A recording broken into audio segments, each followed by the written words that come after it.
महाशिवरात्रीची कथा।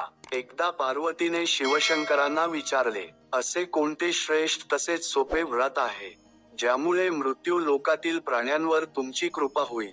त्यावर महादेव म्हणाले, हे प्रिये, ज्या दिवशी तुझा आणि माझा विवाह संपन्न झाला तो दिवस माघ वद्य चतुर्दशी म्हणजेच महाशिवरात्र म्हणून जाणला जातो। या दिवशी जो कोणी उपवास करून माझे अभिषेक पूजन करतात त्यांना माझी कृपा प्राप्त होईल। त्यावर पार्वती माता म्हणाली, हे शंभो, मला याची कथा सांगण्याची कृपा करा। महादेव म्हणाले, एक शिकारी सावकाराच्या कर्जाला कंटाळून शिकार करण्यासाठी जंगलात गेला। तो संध्याकाळीच एका बेलाच्या झाडावर घात लावून बसला, परंतु रात्र झाली तरी एकही शिकार मिळेना। त्याने समोरचे स्पष्ट दिसावे म्हणून बेलाची पाने तोडायला सुरुवात केली। ती योगायोगाने झाडाखालच्या शिवलिंगावर पडली। वेळ जावा म्हणून त्याने मनातच शिवाचे ध्यान सुरू केले। संपूर्ण रात्र जागरण करूनही त्याला शिकार मिळाली नाही।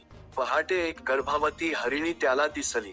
तो बाण मारणारी तक्यात हरिणी त्याला म्हणाली, अरे शिकारी, माझी प्रसूती लवकरच होईल, मला माझ्या पिलाला जन्म देऊ दे, मग तू मला मार। शिकारीने तिला सोडून दिले, पण परत येण्याचे वचन मागितले। थोड्या वेळाने एक हरिणी त्याला दिसली। तो तिला मारणार इतक्यात ती म्हणाली, मला मारू नकोस, माझा पती माझी वाट पाहत आहे, त्याची वासना पूर्ण करून माझे पत्नीचे कर्तव्य पार पाडून मी येते। थोड्या वेळाने तिथे एक धष्टपुष्ट हरिण येतो।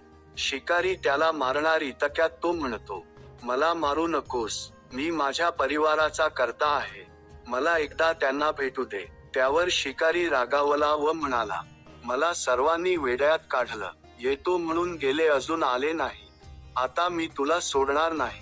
इतक्यात बाकीच्या हरिणी त्यांच्या पिलांसोबत तिथे आल्या। त्यांचा सर्व परिवार एकमेकांना भेटून रुदन करू लागला। ते पाहून शिकारीला त्यांची दया आली। रात्री केलेल्या शिवपूजनाने व महाशिवरात्रीनिमित्त घडलेल्या जागरणाने शिकारीचे मन परिवर्तन झाले। त्याला हरणांच्या जागी स्वतःचा परिवार दिसू लागला।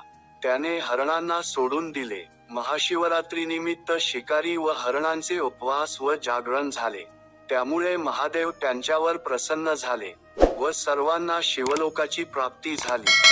ही कथा आवडल्यास जगदंबेचा सेवेकरी या यूट्यूब चॅनलला सबस्क्राईब करा, लाईक करा व शेअर करा।